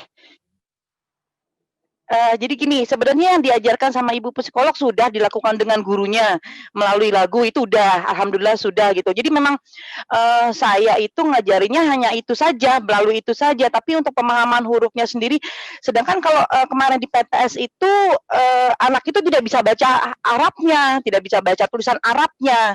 Misalnya kursiun itu huruf kaf tambah doma, itu kan hurufnya sambung. Seperti itu, hurufnya sambung. Kalau memang jadi orang tuanya itu harus, jadi memang dia tuh memahaminya itu karena nyanyian itu. Tapi untuk memahami hurufnya itu sendiri dia nggak bisa gitu. Apa ini huruf kaf kasih doma, huruf ini ya dikasih. Kalau mungkin ditulis dipisah bisa, untuk disambung kurang bisa. Seperti itu. Jadi pelajarannya, sedangkan di PTS itu aja tulisannya itu ya hurufnya nyambung. Maksudnya saya kalau misalnya hanya mengandalkan orang tuanya saja, ya kalau seperti Bunda Cakra saat PTS dia bisa oh ini namanya apa hurufnya kursiun, artinya apa, seperti itu bisa. Kalau seandainya enggak, kalau otomatis anak itu kayak tebak-tebak buah manggis seperti itu, karena nggak bisa hurufnya tapi suruh jawab pertanyaannya, ya sedangkan di rumah adanya kakek sama nenek seperti itu. Mungkin solusinya adalah kalau nyanyi itu sudah, alhamdulillah sudah dengan bapak gurunya sudah diajarkan seperti itu. Ini mungkin masukan untuk bapak dan ibu guru yang di sekolah seperti itu. Jadi saya tangkap begini ya mungkin Bunda ya, penyampaian materinya melalui audio gitu kan, nyanyi. Ujiannya Ternyata visual. pada saat penilaiannya iya visual. Mungkin seperti itu, Kak Adi. Iya, mungkin seperti itu. Iya, mungkin seperti itu. Jadi memang kalau nyanyi-nyanyi ya gampang nyanyi-nyanyi, memang anak TK nyanyi-nyanyi. Tapi pengenalan hurufnya, sedangkan untuk dari pelajarannya lain masih huruf tunggal, dan itu hanya satu harakat saja, fathah, fathah seperti itu. Tapi kalau untuk nyambung huruf dari kaf nyambung ke ya, kan otomatis kita harus memiliki keahlian sendiri. Saya otomatis ya AIUEO lah, saya nggak terlalu ahli sekali seperti itu. Satu huruf saja mengajarkannya lama sekali seperti itu. Jadi memang lama lah. Akhirnya emosi seperti itu. Oke, nanti untuk pengajaran bahasa Arab mungkin akan saya sampaikan ke Ustadz Henry supaya bisa disampaikan. Baik, terima kasih. Ya, mungkin nanti penilaiannya bisa by audio juga begitu ya, Bun, biar bisa nyambung. Ya, mungkin bisa ya. Ya sebenarnya saya anaknya luring ya, Kak Adi. Ya, betul, Bunda. Baik, terima kasih Bunda Kirana. Iya, terima kasih sekali. Bantu terjawab. Baik, kepada yang lain masih boleh jika ada yang ingin disampaikan. Kita berapa penanya nih, Kak? Sampai waktunya habis. Sampai waktunya habis ya. Oke, masih banyak waktunya. Ada Bunda siapa nih? Bunda Hanif. Bunda Hanif. Boleh Bunda Hanif dinyalakan video dan audionya. Ya, Assalamualaikum warahmatullahi wabarakatuh. Selamat pagi Kak Adi sama Kak Sarah. Saya Ayu, bundanya Hanif, kelas 1 Abu Bakar Siddiq. Terima kasih tadi atas penjelasannya, dan ada beberapa yang mau, satu sih mungkin yang akan saya tanyakan. Tadi gabungan dari beberapa bunda-bunda sebelumnya mengenai anak-anak yang masih masa transisi dari TK ke SD ini kan memang agak sedikit effort ya. Dan kebetulan anak saya ini alhamdulillah lumayan agak bisa untuk diatur, tapi jiwa kompetisinya itu agak kurang. Jadi karena dia tahu dia cuma belajar sendiri, jadi untuk time management-nya masih kurang. Jadi habis ngerjain soal, udah gitu ya, main gitu. Terus untuk mengerjakan soal, sekenanya aja, kalau udah selesai. Jadi untuk mau menyelesaikan secara maksimal, bukan batasannya saya, tapi batasan untuk anak kelas 1, dia masih, kalau menurut saya sih masih kurang. Nah, karena kita masih belum bisa sekolah langsung, jadi saya ngerasanya ini anak kayaknya kurang untuk berjuangnya masih kurang nih untuk kompetisi, yang mungkin karena dia nggak punya teman gitu ya, cuman dia single fighter doang, jadi kayak ya udahlah ntar-ntaran aja gitu. Kira-kira gimana Kak Sarah untuk mungkin solusinya ya untuk anak yang seperti ini? Itu saja. Terima kasih Kak Adi, Kak Sarah. Wassalamualaikum warahmatullahi wabarakatuh. Sebenarnya saya masih kurang menangkap ya, maksudnya jiwa kompetisi itu seperti apa? Apakah anak hanya mengerjakan tugas, misalnya 1+1 gitu, sama dengan berapa? Pokoknya aku udah isi ya, udah selesai gitu. Atau maksudnya anak ini nggak mau belajar lagi setelah dia selesai belajar gitu, atau mungkin seperti apa? Mungkin Ibu bisa menjelaskan lagi maksudnya seperti apa? Contoh konkretnya mungkin, Bun. Maaf, Bun, mic-nya dinyalakan kembali. Jadi contohnya misalnya udah dikasih tugas nih dari ustazah gitu ya, misalnya let's say halaman 1 dan 2. Supaya membiasakan dia untuk mengerjakan lagi, masih banyak tugas di halaman belakangnya gitu ya. Jadi saya maunya, mungkin egoisnya orang tua mungkin ya, tapi membiasakan untuk mau terus belajar tanpa menyampingkan masa bermainnya dia gitu. Jadi ngerjain nggak cuma 1-2 doang, tapi halaman berikutnya dia pasti akan nanya, kan nggak disuruh sama ustazahnya gitu. Jadi ya udah ntar aja gitu. Itu sih. Berarti mungkin ustazahnya minta halaman 10, Bunda Hanif maunya sampai halaman 12 misalkan seperti itu. Biar dulu mempelajari. Membiasakan. Ya, gitu. Gitu. Ketika memang sudah diberikan tugasnya halaman 1 dan 2 gitu, anak sudah mengerjakan 1 dan 2, berarti kewajibannya dia sudah selesai. Kalau misalnya kita mau anak mengerjakan halaman yang selanjutnya, kita bisa minta dia mengerjakan setelah dia bermain. Biarkan dia istirahat dulu, bermain dulu supaya pikirannya lebih segar, supaya dia lebih lebih fresh.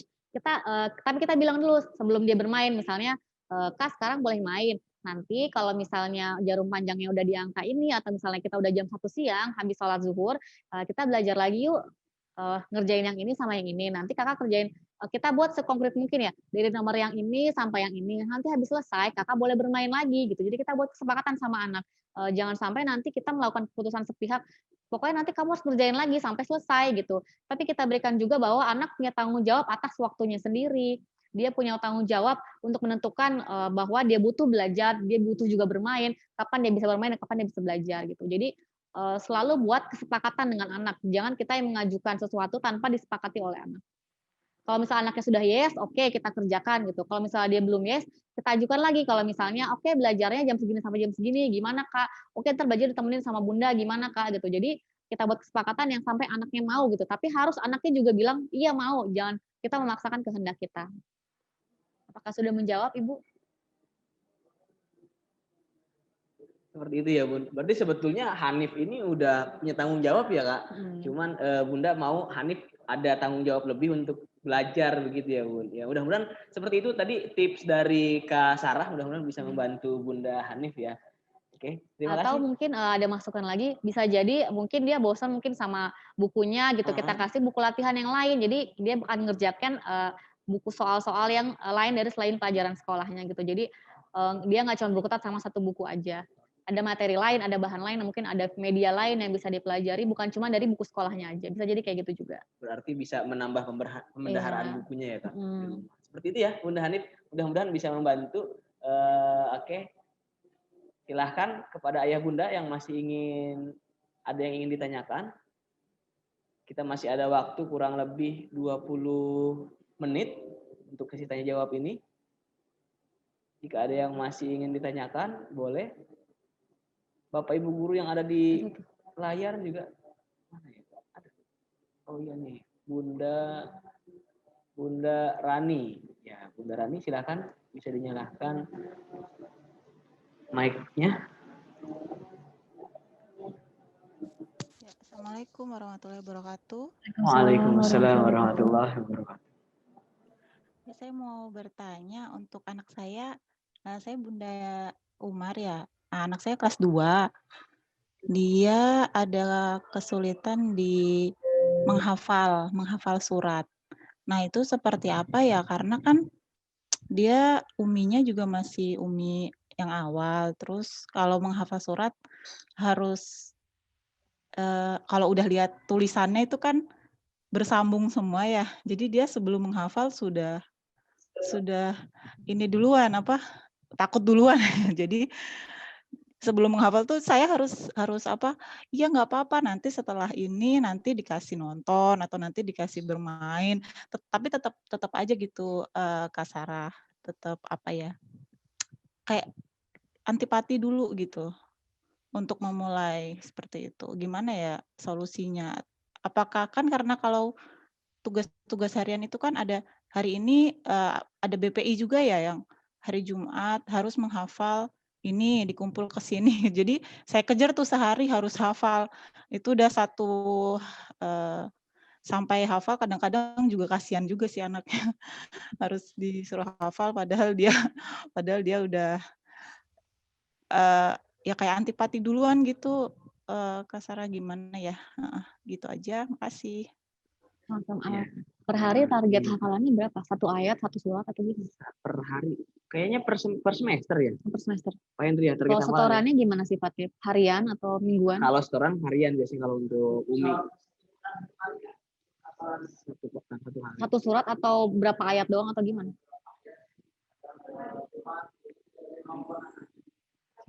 Ibu bisa coba metode kita setelin anak pakai murotal atau MP3, kita setelin setiap hari gitu. Jadi misalnya dia lagi bermain, kita setelin di sebelahnya, dia lagi makan, setelin di sebelahnya gitu. Misalnya lagi surat apa, Al-Fil gitu misalnya atau apa. misalnya target minggu ini hafal 2 surat gitu, kita setelin 2 surat itu aja, diulang-ulang terus dari dia bangun, dia makan, dia mandi, dia main gitu, dia mau tidur kita setelin surat itu tersebut. Nanti kalau misalnya sebelum tidur, kita sama-sama baca ayatnya sambil dengar murotalnya gitu. Jadi, anak nggak yang takut duluan ngelihat tulisannya, tapi dia hafal dulu suaranya seperti apa. Nanti kalau misalnya dia sudah tahu suaranya, baru sama-sama kita baca apa namanya, ayatnya seperti itu. Terus juga utamakan murojaah, jangan sampai nanti udah selesai suratnya, minggu depan ganti surat yang lain, udah lupa surat sebelumnya. Jadi kita utamakan juga murojaah. Coba medianya tadi yang pakai MP3, kita utamakan apa, pendengarannya dia atau audionya dia, kalau dia nggak bisa visual. Terus juga utamakan murojaah, 2 hal itu dulu. Apakah sudah bisa membantu, Ibu?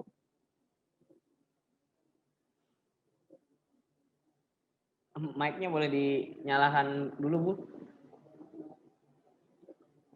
Mic-nya. Iya, tapi udah dicara juga untuk yang didengar apa pakai MP3, tapi anaknya tetap apa ya, mungkin karena tulisannya berbeda, terus dia mungkin juga untuk menghafal itu agak kesulitan gitu, Kak. Jadi kalau dia ada tugas atau apa di buku, nulis tugas gitu dia nggak ada masalah. Cuma kalau udah bagian menghafal itu memang ya nanti saya nggak hafal, udah didengerin tapi nggak hafal gitu. Jadi anaknya memang sudah takut gagal atau apa ya gitu. Jadi gimana ya caranya biar dia tuh mulai seneng lagi gitu, mulai setidaknya tertarik gitu untuk mendengar dan mengikuti bacaan. Padahal saya juga sehari cuma 1 ayat misalnya, tapi tetap dia tuh takut duluan, jadi kayak cemas kayak kalau nggak hafal saya nanti gimana, kalau nggak hafal nanti gimana gitu, seperti cemas gitu. Gimana ya untuk memulai untuk membuat dia tertarik lagi gitu? Ini berkaitan dengan self efficacy anak tadi yang sudah saya jelaskan ya, bahwa dia ada merasa tidak mampu untuk menyelesaikan tugas tersebut. Kita bisa mulai dari surat-surat yang dia sudah pernah hafal dulu. Kita bantu dia murojaah bahwa ini kamu sudah hafal gitu, ayo kita coba lagi. Atau misalnya surat-surat yang dia lebih pede untuk baca gitu. Terus kita mungkin dari 1 ayat kita potong-potong. Jadi misalnya amma yatasalun cuman amma yatasa gitu loh, amma yatasa gitu atau amma yata. Jadi kita potong-potong ayatnya. Kemudian juga Ibu bisa mungkin apa ya, kalau tempel ayatnya di itu juga kurang ini ya, karena tadi anaknya suka takut lihat ayat-ayat, lebih ke ini apa namanya, pendengarannya dan pengucapannya dia aja. Berarti kita nggak usah mendulukan apa ayat yang bisa dia lihat, tapi nanti tetap kita harus minta dia lihat ayatnya supaya apa yang diucapkan itu benar. Coba kita potong-potong dulu ayatnya, kita berikan dia tugas surat-surat yang sudah pernah dia hafal gitu, terus kita dorong dia, semangatin bahwa bisa Kak, Kakak pasti bisa gitu. Kalau misalnya dia bisa kita kasih pujian gitu. Sekecil apapun usahanya dia atau sekecil apapun hasil yang dia berikan gitu, kita tetap puji bahwa kamu sudah mau mencoba, kamu hebat gitu. Ibu bangga sama kamu. Nanti ketika dia mau mencoba lagi jangan lupa kita semangatin dulu juga gitu. Kita ulangin, kita murojaah, kita contohin dulu ayatnya seperti ini. Amma yata gitu. Karena anak-anak itu mudah merasa tidak mampu ketika dihadapkan dengan tugas yang mungkin dia udah lihat ayatnya panjang banget gitu. Ini bisa nggak aku hafal gitu? Kita potong-potong ayatnya bahwa sedikit-sedikit aja deh ngafalinnya, nggak usah semuanya. Amayata dulu gitu. Dipotong-potong tugasnya supaya dia lebih mudah menghafalkan. Jangan tiba-tiba dikasih ayat jebret gitu langsung banyak. Gitu. Mungkin dia akan pusing dan merasa tidak mampu karena terlalu banyak untuk dihafalkan. Apakah sudah menjawab Ibu? Oke, sudah terjawab ya dengan jempolnya Bunda Rani. Baik, terima kasih Bunda Rani pertanyaannya. Silahkan kepada teman-teman yang lain, ayah bunda yang lain. Jika ada yang ingin ditanyakan, boleh. Berarti banyak ini pertanyaan dari kelas 1 nih Kak. Berarti 2 transisi dia menghadapi ya. Transisi TK ke SD, terus transisi sekolah yang datang ke sekolah, sama yang online gitu ya. 2 kali transisi nih. Atau ada lagi tuh. Ya, siapa itu Bunda Alfi? Bunda Alfi, silahkan Bunda Alfi dinyalakan videonya dan audionya. Silahkan. Bunda Alfi, kita belum bisa dengar suaranya nih. Tapi udah di unmute. mic-nya mungkin terlalu jauh, Bunda.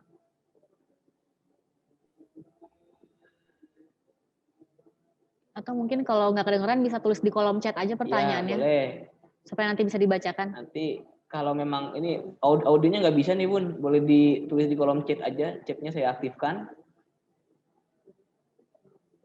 Ya Bunda, kalau memang ada yang mau ditanyakan, terus mic-nya atau terkendala sedang di luar yang ramai, jadi mau ditanyakan boleh via chat jadinya. Via chat sudah saya nyalakan, chatnya bisa digunakan untuk menulis pertanyaan. Bunda Alfi ya suaranya. Suaranya nggak ada Bunda Alfi. Coba boleh di-unmute. Halo, ya. Halo, Assalamualaikum. Oke. Udah masuk ya Kak ya? Hah? Sudah Oh iya, Alhamdulillah ya. Assalamualaikum Kak Sare dan Kak Adi. Waalaikumsalam warahmatullahi. Ya, saya Fitri dari kelas 1A Abu Bakar, bundanya Alfi. Saya mau nanya, tapi ini mungkin lebih kemasukan ke sekolah dan juga ada hubungannya juga sih bisa untuk mengurangi stres pelajaran, insya Allah kayaknya. Jadi, waktu pas di TK itu kan setiap mulai masuk semester baru, anak-anak akan diberi silabus atau gambaran pelajaran selama 1 semester. Jadi setiap bulan itu ada target. Orang tua sudah tahu duluan bahwa oh, misal katakan bulan Oktober target hafalannya adalah surat ini gitu. Terus target materi kognitifnya atau materi motoriknya adalah ini gitu. Nah, saya pengen dapat itu lagi sebenarnya dari sekolah. Misal ini udah mulai masuk bulan baru Oktober. Ketika sudah dapat silabus itu, mungkin juga mempermudah orang-orang yang bekerja.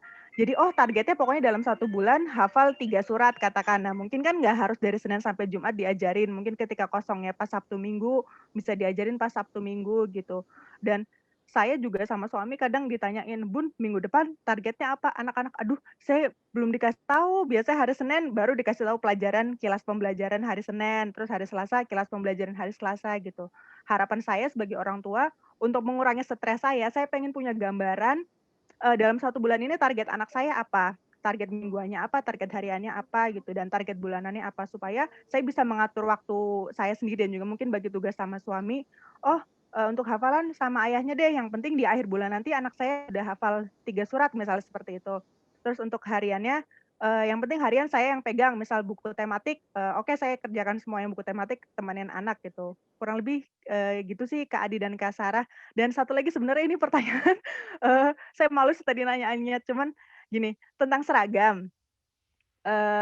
Dari sisi psikologi, penggunaan seragam pada saat sekolah online itu penting atau enggak sih? Atau sebenarnya nggak apa-apa nggak usah pakai seragam aja daripada kalau pakai seragam terus orang tuanya, "Oh orang sekolah di rumah pakai seragam nyucinya capek," gitu. Misal kayak gitu ya.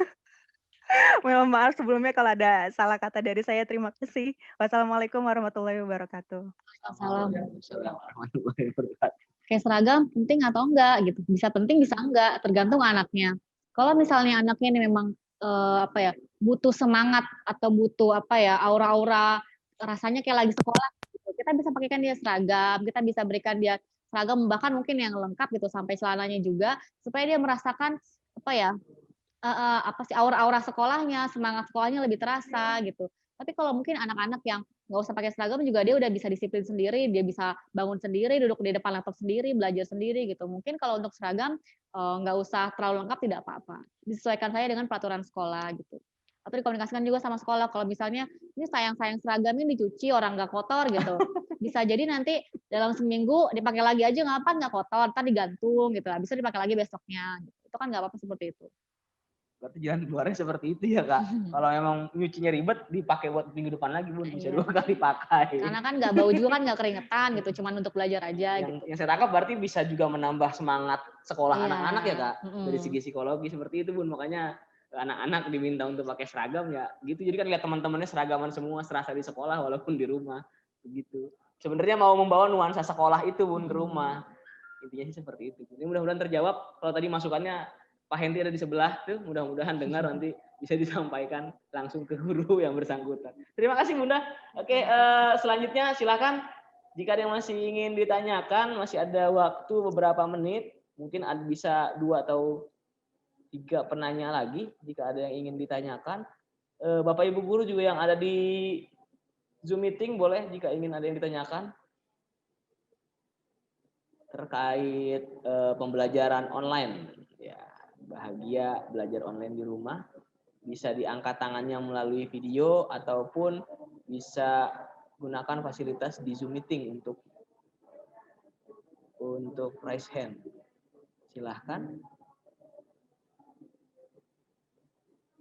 Masih ada yang ingin ditanyakan? Yang masih mau bertanya boleh.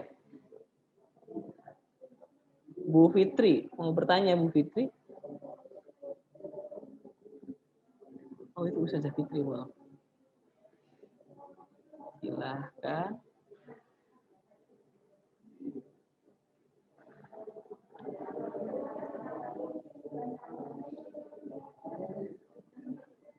Sudah, saya rasa ya. Sudah tidak ada yang mengangkat tangan. Ya. Bu Lian, Ustazah Lian, coba Ustazah Lian, sebentar. Boleh Ustazah Lian, mic dan videonya boleh dinyalakan. Apa sih sekarang? Silakan Ustazah. Assalamualaikum warahmatullahi wabarakatuh. Waalaikumsalam warahmatullahi wabarakatuh. Terima kasih atas kesempatannya.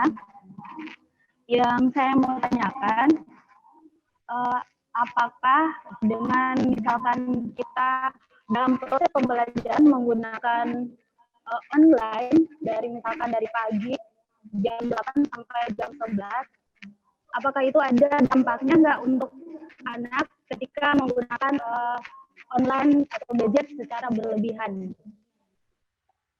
Ada dampaknya apa tidak? Misalkan dari kita buat aturan, misalkan dari jam 8 kita online, tapi online-nya on terus.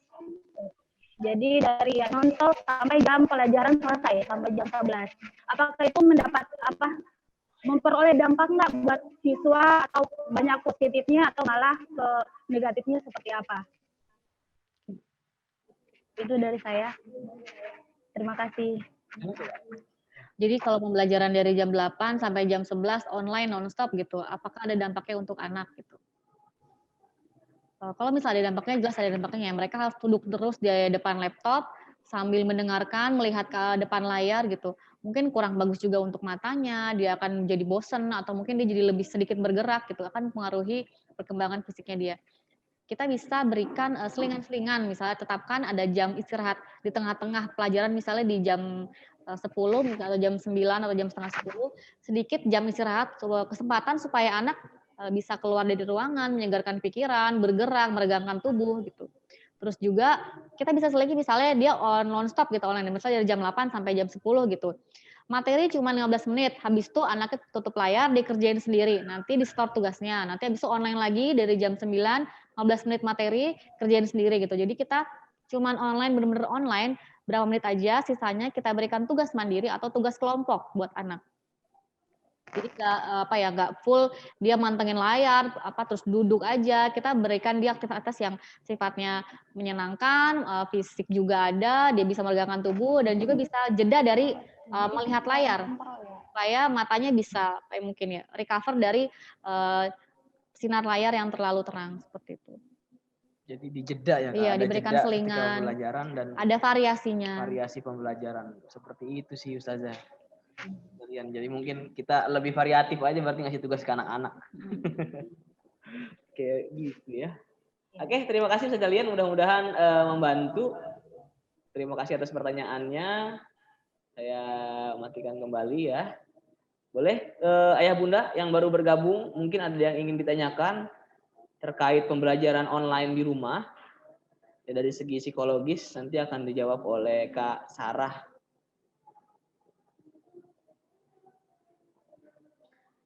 Baik, sudah tidak ada penanya, Kak Sarah sepertinya mungkin bisa langsung masuk ke inti dari materi kita pada pagi hari ini, Kak Sarah. Silahkan. Perlu diingat bahwa tantangan belajar online ini dihadapi oleh hampir semua orang tua yang anaknya bersekolah online gitu.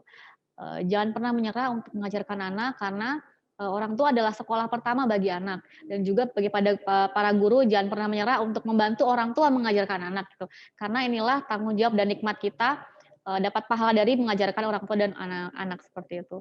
Tetap semangat gitu, komunikasi dikuatkan, saling mendukung supaya tujuannya sama-sama untuk membahagiakan anak.